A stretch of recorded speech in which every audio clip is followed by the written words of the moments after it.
គ្នាថ្ងៃនេះខ្ញុំមាន idiom 5ដែលគេឧស្សាហ៍ប្រើប្រាស់ក្នុងជីវិតប្រចាំថ្ងៃ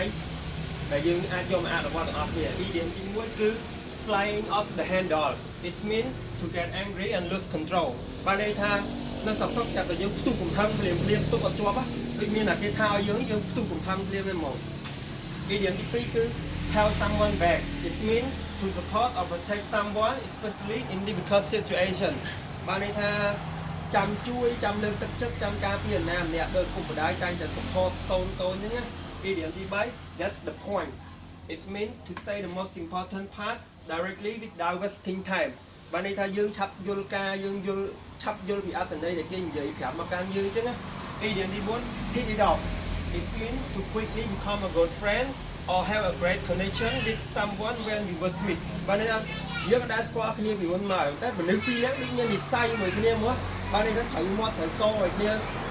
គឺឆាប់យល់ពីគ្នាមកណាអញ្ចឹងយើងអាចយក idiom ទាំង4នេះទៅប្រើប្រាស់ក្នុងជីវិតប្រចាំថ្ងៃបានអរគុណ